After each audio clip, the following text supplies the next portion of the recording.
Welcome back to the Okali Film Room. Chris Becker, joined here by Sudeep Tumma. We're here to break down 3 plays from the Oklahoma State's 28-23 win over Tulsa on Saturday. We're going to start here. Spencer Sanders in the backfield will take the snap. 3rd and 7 for OSU with 5:49 left in the second quarter. Still a scoreless game here, Sudeep. He'll take the snap. He'll do a quick 3-step drop, and while under heavy pressure from the right side, he will deliver a perfect throw to Jaden Bray for a 30-yard first down catch. Sudeep, break it down. So if you remember, I'm sure you remember, right before this, it was either the play right before this or a few plays before this, they ran the same exact slot fade to Jaden Bray, but Spencer had slightly underthrown it. Here it's 3rd and 7 against a cover one look, so you have either side of the field wide open, right? And the safety obviously tries to come over you, which you'll see, but there's just not enough ground to cover. When you have a guy like Jaden Bray's skill and size and speed, he's not going to make it out there. But there's multiple things to look at this, right? Like you said, a scoreless game. I think that's one of the key factors here because both offenses are pretty stagnant. Defenses were obviously good, but these were the type of plays that OSU was winning on, the jump balls, the 50-50 balls, throwing it up there, my guy's better than your guy. So, yeah, you see Spencer take the snap back. He drops back, gets a little pressure, and just flings it up there, right? And watch Jaden Bray. Just throws it right in the pocket, right there. But first, before we look at that, let's go back and watch Spencer. What caught my eye especially is when he released the ball, right? Takes the snap, and about here, he's already flinging his arm back. Look at Jaden Bray. How much space is there right now? He hasn't even beaten his defender, but Spencer trusts the route, trusts his receiver, and that's the timing and chemistry between two guys. I mean, two guys who haven't worked together very well, but you see Spencer cling it back, almost take the hit, and drops it perfectly, right? I mean, look at that. Drops it right in the bucket between that safety who's coming over and throws it right in the bucket here. Now let's go back and watch Jaden Bray one more time. What I like here is the stem on the route when he's coming up and watch his head, right? Comes off the route. There's no jam. There's no cover. There's no jam on the coverage, right? He gets a free release right here. Look, you got about, what is that, 7 yards, 6 yards off. And watch Jaden Bray's head. He's looking on the right. Watch him takes one step. That's the step. That's the important part here. Where he's coming in, he's right around the hash, and then he takes that step right there. And right there, you see the cornerback, the way he's shaped. He's obviously playing inside leverage. He doesn't want that slant route, which Jaden Bray has beat some of these cornerbacks on earlier the entire game. And then when Jaden Bray does that, he takes one step. Again, no jam, no press coverage, wide open with that size and speed, and just hands right there, catches it. Great catch. Right. And if you remember the game, I'm sure, again, you do.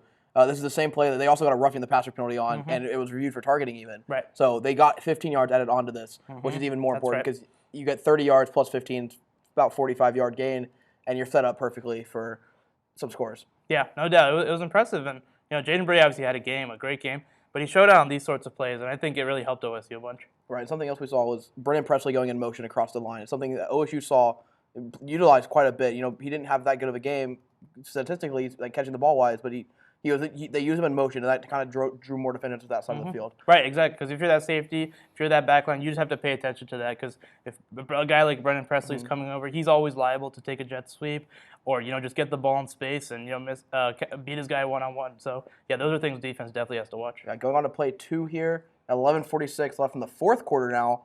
Tie game at 14. Tulsa at the 1-yard line, and a great opportunity to take the lead here. Davis Burns is going to take the snap, hand it off, and OSU's defense is going to allow nothing.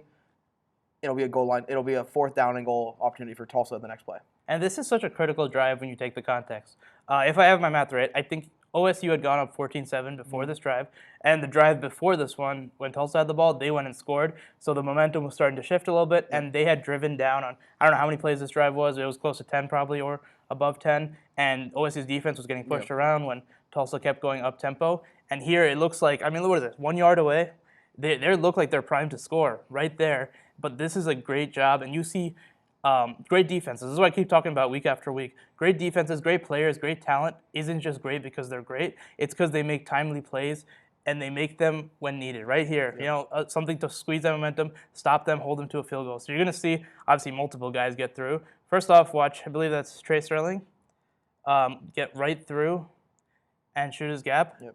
And then you have Malcolm coming clean up, and Israel Entwine, Devin Harper. Excuse me, yes, Devin Harper, that's right. At the top screen, and then you see Malcolm come in later, and you see Israel Entwine. But, obviously you're going to see here, great stop here, right? But the other angle, I think, shows what I'm really trying to highlight here. So you watch here, right? So obviously, you see Devin Harper right there between some of the defensive lines, and he goes unblocked as you have to double team, I believe, is that Brendan Evers or Sione Asi? It's a little hard to tell. Yeah, it looks like Brendan Evers. Yeah, so they have to double team right there. So they leave Devin Harper right. I mean, he goes, and Devin Harper's got great speed, great pursuit speed and closing speed, as you see right here, and he just shoots that gap and gets the first body on, which is obviously the critical one here. But then secondly, watch Israel Antoine just break through. You're going to see him back here. He gets double teamed as well. And this is where I talk about defensive linemen who do such a great job, especially defensive tackles, are just not going to get the credit because they're not going to show up in the stat sheet. But watch him here, right? Takes a double team between those two Tulsa offensive linemen and just strength to break through and hit him. And then Malcolm Rodriguez, obviously we know about that. Watch him, he's on the ground, I think. And he just comes up out of nowhere and takes him down in spot. And that's gang tackling. That's, the whole team rallying to tackle.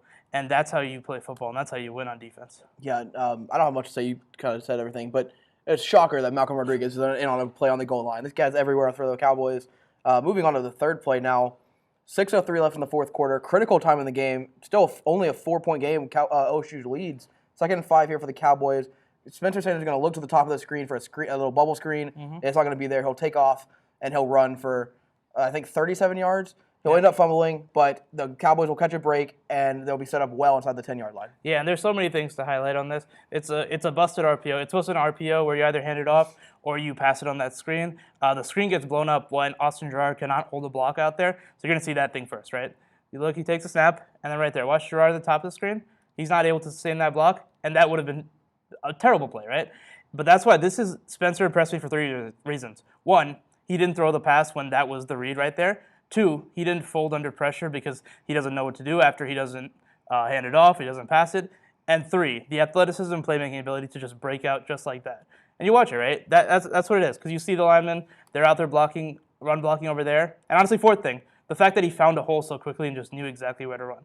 But you see it, right? He drops back, takes a handoff, and then he's ready to pass that, decides not to, and he just runs. And this is the playmaking ability. This is the improv skills that you get with a guy like Spencer Sanders and with all the things he can do so well. A nice block from a green twin there to kind of set up a few extra yards for Spencer, where he kind of cut in and then back out, or instead of cutting all the way out, which is where his experience comes in. Where he could have right here. He saw this hole or this hole over here on the bottom of the screen start building. And he could have just ran right out of bounds and just picked up the 10 yards and got out. But he saw the hole and he took it down, and that's where experience comes in. Yeah, no doubt. And this is one of the great things I saw, just because it was a great read, and he did it so quickly. Because when you're a quarterback, those sort of nuanced things go on, right? In your head, you got so many things going on. You might just fold and drop. And that's something he's been criticized on, right? Not just eating a play. But here you see the skill and the things that he can bring to the table. Right. And the only thing really that he did wrong on this play was he kept the ball in his outside hand. If he would have kept it on his other hand, he would have gotten a hit, and the Cowboys would have the ball at about the 5-yard line instead of the 8. And that's one of the tough things that you're always taught to never switch hands when you're running. But at the same time, it's already on the outside hand. He could have stepped up faster. He could have held on to it harder. There are a bunch of critiques on that one, but either way, still a great play for all the reasons we just talked about. Well, that's all we have for you guys today. This is the film room for Ocali Sports. 28-23 win for Oklahoma State. We'll be back next week to break down Boise State's film.